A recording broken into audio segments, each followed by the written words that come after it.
And now, the moment you've all been waiting for. You're tuned in to Tapped Out. Hosted by Brendan Tobin and Sean Levine. Only on the BetQL network. Welcome back into the show. We appreciate the voice of the PFL, Sean O'Connell, for joining us in our last segment with Brendan Tobin. I am the sports machine, Sean Levine.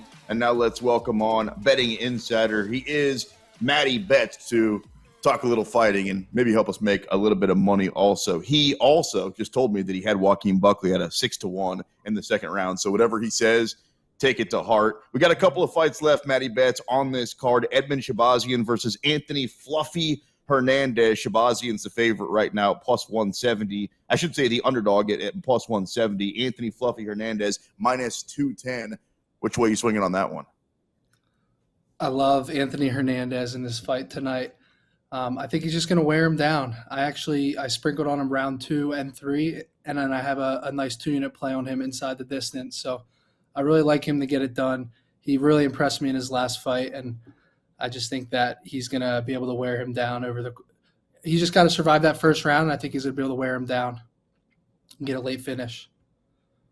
What about in the main event, Matty, the Dern versus Hill? Where are you leaning on that one? What stands out to you about this matchup? Yeah, so on my card, I do this a lot actually, but I literally bet on both fighters. I took Mackenzie Dern by submission, so I get plus 190 on that. And then I did the smallest of sprinkles on Angela Hill late, round 3, 4, and 5. It's literally just playing the number. I know it sounds crazy, but 40-1, 50-1, and 80-1. Seen crazier things happen. So, if Mackenzie can't get those takedowns and, maybe there's a doctor stoppage late, maybe Angela Hill has some success on the feet late. So I literally put 1/10 of a unit on all 3 of those late rounds. But obviously the bulk of the money I have down on the fight is on Mackenzie Dern to get the submission. So as long as it doesn't go the distance, I'll be happy. For the record, Matty Bets, Brendan is offended by that type of betting. I think that's the way to go. Like, lay down heavy where you believe it, sprinkle a little bit on this and that. Listen to him. See, Brendan's all, no, you can't. I totally get it. I think, but when the odds are so high, like literally the last fight, I had both guys in round 2 knockout, right? So I had Fiallo at 11-1 round 2 knockout, and I had Buckley at 6-1. But if you bet the fight to just end in round 2 by knockout, is plus 390. So I just like the upside on taking, and I actually thought Fiallo was going to get it done, but I took both guys on the KO in round 2, and Buckley was able to get it done. But I totally understand the logic of why you don't like that. Don't worry about that guy. As we're talking about the Mackenzie Dern Angela Hill fight, let's stick with the ladies for a second, because we've got Amanda and Aldana coming up. Obviously, Aldana a replacement for Juliana Pena. I never thought that we would see Amanda lose, and then once she did, I got to admit, I was pretty quick to jump on the bandwagon of, she's done and she's on the back end. We've seen her fight a couple of times since. Sounds like you like playing the underdog money. Is it worth betting against Amanda Nunes? Oh, man. I think that loss that she took, sparked her. I remember watching that fight live, and I could not believe it. I mean, was that the biggest upset in MMA, or at least in women's MMA? It's got to be up there. By the numbers, in a long, long time. And by my eyes, yes, I'm with you. I couldn't believe it as it was going down. Yeah, I would hate betting against Amanda Nunes in any sort of fight. I live in South Florida, and I train at Boca Boxing, and Dia Davis there, she trains Amanda Nunes, and he always used to tell me, he's like, Amanda hits harder than most guys. He's like, Amanda can just put people out. And I just would hate to bet against Amanda Nunes in any capacity. First of all, this delights me, Matty. I had no idea you were South Floridian. Di's my boy. Been to Boca Boxing District many a times. So nice. That's very cool to hear. But yeah, I'm with you, man. The thing about it was, it seemed like, a lot going on with her, and now it just seems like she could be back, into wrecking machine mode, even with the late replacement. I mean, maybe that could throw some things off, but I think it is always interesting when you see how champs respond. Do they go on the other end of things? Do they do what Israel Adesanya was able to do against Pereira? So so is the idea for her just that do you think this is something that continues for a while, or do you feel like even if she gets the win here, does the career go into the sunset soon thereafter this fight? Yeah, I think it goes into the sunset soon, maybe this one or the next one. But I mean, if I had to bet on anything this fight, I would just take her inside the distance. I mean, the money line's way too pricey, obviously. But I like it. I think she'll get it done for sure. I love the co-main on that card. That's Beneil Dariush and Charles Oliveira, assuming that it actually goes down. What's your lean on that fight? I would take either guy at plus money, truthfully. What are the odds at right now? Right now, Beneil Dariush, I believe, is actually a slight favorite in the fight at BetMGM. Yeah. Like minus 120, I think when I saw it last. You can essentially get Charlie Olives at even money. Yeah, that's wild. I mean, I actually think Beneil's a really tough matchup for Oliveira.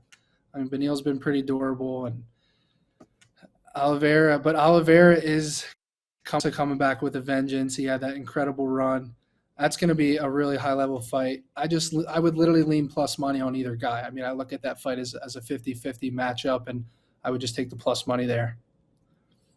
Matt, we had some big fights announced this week. Aljamain Sterling's going to be right back in there in August against Sugar Sean O'Malley. I think he's right now at minus 275 going into that one. O'Malley's plus 235.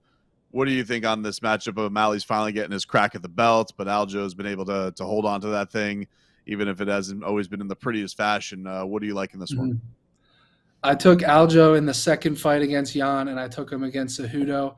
I'm not going to jump off ship now. I don't love the money line at minus 275, but I actually think just taking him on the decision, I would assume that's plus money. So I like that bet. I think even Sean O'Malley will admit that he was rooting for Cejudo to win that fight. And I think he knows that this is just a really tough matchup for him. So I expect for him to be super cautious in that fight and pretty calculated, but I like Sterling to win a decision there. What do you think Cejudo goes from here? Like, do you think that, I think there's probably some thought, hey, maybe just hang it up after this. Now the Merab thing kind of comes up. Just based on how he looked in that fight, do you think he's a guy who has a lot in the tank left, or do you think that maybe he should call it a career? He impressed me. I was very confident on that Aljo bet, and I was not confident after the fifth round. I was like, I have no idea it's going to go to. I had it 3-2 Aljo, but you know how it is in the UFC with judging. You just never know. So I thought he was super impressive, though, for him to come back after a few-year layoff, and I think he looked really good. So I'd love to see that Merab fight, honestly. I think that's a super intriguing matchup.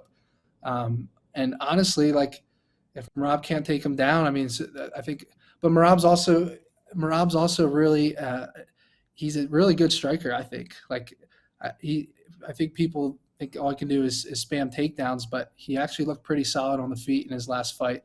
So I think it's a really close fight. What are the odds at on that fight currently? Or is there like a potential odds I'll on try that and see if I can matchup? I'll see if I can track it down. Yeah, that's another fight I would lean the plus money on. But I do, to answer your question, I do think that he really impressed me, and I would love to see him in another fight like that, like the Merab matchup. I think would be a really good matchup. If you find some sort of odds for that, BT, feel free to cut me off. We're talking with Matty Bets here. Follow him on Twitter, MattyBets, live from Las Vegas, joining us here on Tapped Out. Other fight announcements. Bro, Tony Ferguson got another fight against Bobby Green. Don't know what the odds are, but would you ever lay any actual money? And I know you work hard for your money, Matty Bets, on Tony Ferguson to win another fight in the UFC. Yeah, I wonder what the price is for that fight to not go the distance. Right? But that's probably where I would lean there. And honestly, Bobby Green has looked really good on the feet until he doesn't. Even against Drew Dober, he was having a ton of success early on. So I don't know. I mean, you just don't know what you're going to get with Tony Ferguson. But, depending on what that number is, I would probably bet that fight to not go the distance. Or maybe I would take like a round 2 KO or something. I would need to look at the numbers. Matty, we got the news this week about Francis Ngannou going to the PFL. Is there a name out there that intrigues you that could be a challenge to him that they could wrangle in there? I think like Verdum is like the only one. But like, what is a guy they could pull in there and be like, oh, that intrigues me, and I might actually go against Francis? Is there anything out there? And just, I guess, your overall reaction to just Francis going to the PFL? Yeah, to me, there's nobody. And I'll be honest, I'm not like, I don't follow the PFL heavily. So, but at the same time, there's nobody out there. I think Francis won, right? Like, he got the deal he wanted. He can do boxing. He's going to make a lot of money. To me, I don't know how the PFL makes any sort of return on that deal and on that investment in him. So I think it was one side of the coin. It was like a power play for them to make that deal and bring Francis on board. But from a pure business and number standpoint, I don't know how it makes sense for the PFL to get any return on him. But again, I think Francis obviously won in the long run, and he got what he wanted. I just don't really know what's for him there from a competition standpoint. And then about 5 minutes after Francis signed with the PFL, John Jones is going back and forth with him on Twitter. So speaking of John Jones, he does have another fight coming up. He's going to be facing, in my opinion, the most credentialed, I should say, heavyweight of all time, Stipe Miocic. You can get Stipe at big underdog money right now at BetMGM. It's going to cost you for John. By the time that fight goes off, you might have to pay something like minus 250, upwards of minus 300 to take John Jones. What kind of money do you have to get on Stipe before you say, okay, that's the guy I'm betting on? Yeah, I just feel like he's past his prime. I don't know. I mean, I think the best time to bet John Jones is right when that fight opened. I saw him over minus 300. I don't know what it's at right now. But I would imagine he's going to be at least minus 350 going into that fight, especially like the week of that fight when everyone's just hammering him. But I don't know. I think that you can't count Stipe out at the same time, but I just don't really know how he wins. Is he going to catch John Jones? Is he going to out-wrestle him? Like, I just don't really know what his path to victory is. So I think maybe a John Jones by decision could be a decent payout. I think a lot of people will bet on him to get a finish. So that could be a good option there, depending on what that number is. They also came out this week. Dustin Poirier and Justin Gaethje are going to run it back. And the opening on that is Poirier's minus 120, Gaethje's plus 105 for UFC 291 at the end of July. What is that? It's a rematch. Dustin got the best of him the first time around. Do you think Diamond gets it done again, or do you like Gaethje in this one? Yeah, so I saw originally, I don't know what site it was on, but I saw that Dustin opened up as a small plus 105 or plus 110 dog, and I could not believe that. I knew that would switch pretty quickly. But yeah, I mean, I think Dustin's just the worst matchup for Gaethje. Like, you're not really going to put Dustin out, and he's just going to, over time, he's just going to get after you. And I think that, but at the same time, Gaethje looked really good against in his last matchup. So I think it's a tough fight to call, but I would lean Dustin Poirier, and I have a little bit of bias there for sure.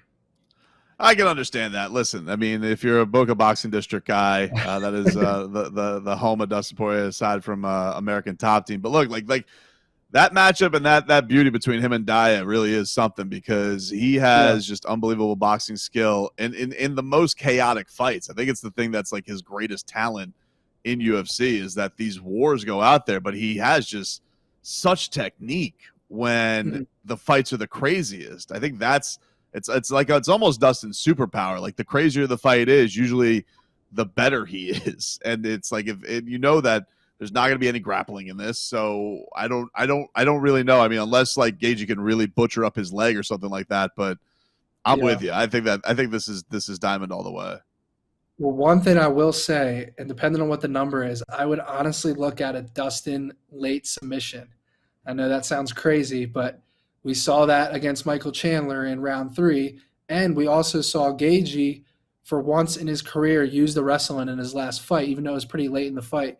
So if I trust Dustin's gas tank more, and if Gaethje does shoot, maybe he gets subbed late in that fight. So, again, it's definitely a long shot play there. I think the more logical outcome is probably like a late TKO or a decision win for Dustin.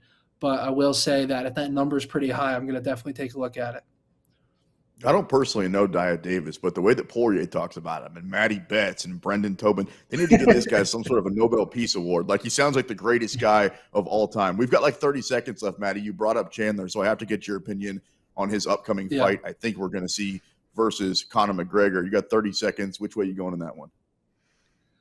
Chandler's plus money for that fight. I'm betting him extremely heavily. I faded Conor McGregor his last 2 fights against Poirier. There's just nothing logically that would tell me to put money on McGregor at this point in his career, coming off the injury. drinking alcohol at fights, partying in Vegas. Like, for real. Chandler is locked in, and I get that Conor's the better and more technical striker on the feet, but I just think Chandler just goes out there and I actually think he could take him down and just I can't swear on here. I think I got Michael Chandler there on the money line. So I like him to get a finish maybe in that first or second round, but I think when you're fading Conor McGregor, you're automatically getting value just because everyone's going to be on him. Way to pull yourself off and not throw that last punch. It wasn't necessary. just like Masvidal should have done. Not necessary. Thank you so much. He is Matty Bets. That is Brendan Tobin with producer Jake Nowicker. I'm the sports machine, Sean Levine. Coming up next, we talk a little fighting, we make a little money, and we wrap this thing up. You're locked into the BetQL network.